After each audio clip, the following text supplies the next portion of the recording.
Ayan guys, nandito tayo ngayon sa seaside ng Catbalogan City. And gusto kong magbahagi sa inyo ng aking mga kaalaman kung ano nga ba ang dapat nating gawin kapag masamang panahon, lalong-lalo na kung may bagyo. Pero ngayon, i-update ko muna kayo, lalong-lalo na mga taga Catbalogan, mga taga Samar nga ibang lugar like ato ibang bansa or abroad or outside Region 8. Yan, namin ang panahon niya na. Okay. And before ako magpadayon, gusto ko munang mag-shout out kay Ma'am Joanne Maghakot. Siya ang ating Chief Meteorological Officer ng Pag-asa Catbalogan Station. And sa kanyang kasama sa opisina na si Ma'am Anisha Villalino. Yan. Maraming salamat sa mga information na ibinibigay nyo. Lalong-lalo kay Ma'am Joanne, pagka once may mga tanong ako, pag masamang panahon, sa kanya ako humihingi ng advice, baka mamaya magkamali tayo and mabash tayo. Actually guys, second take ko to. Nandito ako kanina mga alas 7 ng umaga. Since parang meron akong mga kulang na information na ibinigay, dumaan muna ako ng Pag-asa para medyo accurate ang ating maibibigay na knowledge or information. Now, ang topic ko ngayon ng content, ano nga ba ang magandang gawin natin, anong dapat nating malaman pagka once masamang panahon, lalong-lalo na ngayon may bagyo Tino. Una-una, kailangan malaman natin kung nasan ang location ng bagyo. Ngayon, mag-alas 11 na ng umaga, on November 3, 2025. Pero ang kanilang bulletin is as of 8 a.m. Mamaya i-discuss ko rin sa inyo kung gaano katagal ang interval bago sila maglabas ng bulletin. Basta as of latest na bulletin from 8 a.m. ngayon, ng Lunes, ng November 3, 2025, ang location ng bagyo is nasa 360 kilometers east of Giwan, Eastern Samar. Now, pangalawang dapat mong malaman, yun nga, sinabi ko sa inyo, ang oras. Kailangan alam natin kung anong oras ipinalabas ang bulletin. Baka mamaya, hindi pala yun pinaka-recent, unang bulletin pala yun, ngayon magugulat ka na, ay, may bagyo na pala kasi hindi mo nabantayan kung nasa na ang location ng bagyo. Number 3, kailangan malaman natin ang kanyang lakas. Ang lakas ng bagyo ay nasa 110 kilometers per hour. Isipin na lang natin na ang bus, kung halimbawa tumatakbo siya ng 110 kilometers per hour, ganyan kalakas ang hangin. Number 4, kailangan alamin natin ang movement ng bagyo. Ngayon ang bagyong Tino nasa west-southwestward.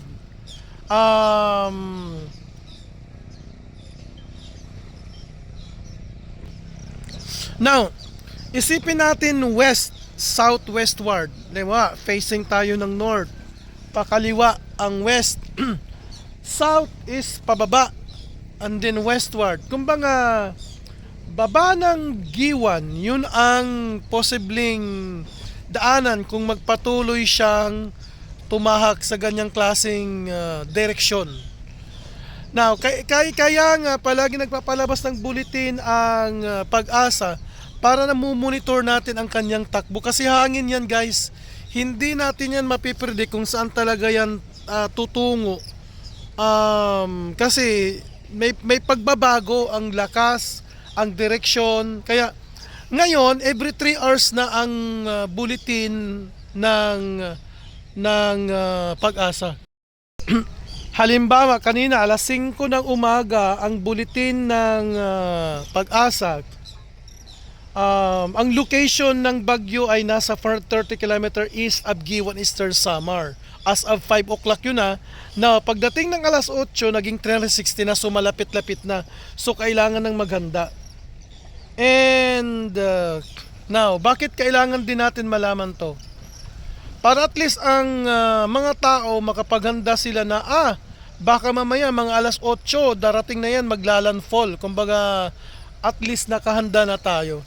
And ang mga LGUs naman nakahanda na yan, kagaya ngayon dito sa Samar Province. Nag-declare kahapon ng Sunday, Sunday, Monday kasi ngayon, na 2 days na walang pasok, walang opisina para makapaghandang mga tao sa kanilang mga bahay and the LGU na makapaghanda rin kung halimbawa mayroong mga ililikas, makapaghanap na ng mga evacuation centers. Ganon yun guys. Hindi kasi yan gaya dati na halimbawa pag sinabing may darating na bagyo, pagagalitan ka ng mga matatanda. Bakit mo pinapanalangin na mayroong dumating na bagyo? Ba't di ka magdasal na sana hindi yan dumating? Guys, it is a natural disaster. Meaning natural nature na mismo ang ang reason. Now, kailangan alam natin kung kailan maglalandfall so that we could be ready. Yun, di ba? Preparedness. Pag prepared ka, walang masamang mangyayari sa iyo. Alam mo kung saan ka lilikas, saan ka pupunta para sa safe na lugar. Now, kung walang nagpo-forecast, hindi natin alam ang mga nangyayari, hindi natin namumonitor ang bagyo, pwede tayong madisgrasya or mapahamak kasi hindi natin alam kung nasaan ang bagyo. Halimbawa, para sa nangyari sa Yolanda. Dahil ang mga tao noon hindi in-expect na ganun kalakas at hindi in-anticipate ang kanyang impact, ang lakas, ang kanyang dadaanan, tatahakin. Kaya ayun ang nangyari. So ngayon, simula nung lesson ng Yolanda, ang gobyerno nag-adapt na ng panibagong klase ng sistema ng forecasting ng Pag-asa.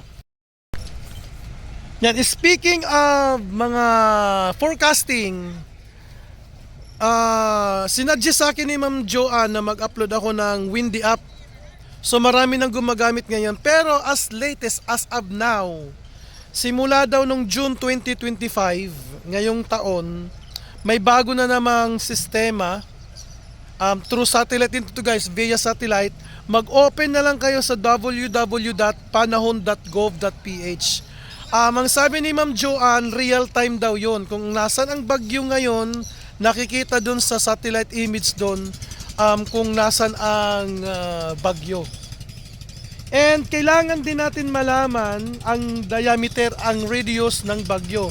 600 kilometers in diameter ang bagyo ngayong Tino. So meaning, kahit nasagiwan ng bagyo, kung sabihin natin nasagiwan doon maglalandfall, kung sabihin lang natin na, kasi hindi pa naman natin alam kung saan talaga maglalandfall ang bagyo na yan, kasi nandun pa yan sa 360 km east ng Giwan Eastern Samar.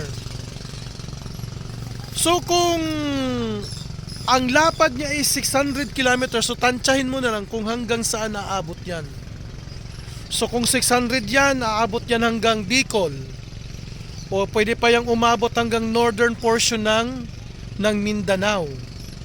Now, kailangan din natin malaman kung nasan ang direksyon ng bagyo para at least kung halimbawa, kahit nasa Luzon ka man, ang ganda ng panahon dyan sa kinalalagyan mo ngayon, mainit ang araw, tirik na tirik ang araw, at least kung meron kang mga kaibigan na nandito sa Visayas area na dadaanan ng bagyo, mabigyan mo sila ng babala, matawagan mo, ma-inform mo sila. Now, hindi lang sa bagyong Tino, kung sa panahon na merong bagyo, at least alamin natin kung nasan ang direksyon ng bagyo at kung nasan ang bagyo. Para at least nabigyan natin babala ang mga tao na nandun para at least maging safe sila. Kasi ang number one lang naman objective dito is magkaroon ng safety. Safe ang mga tao.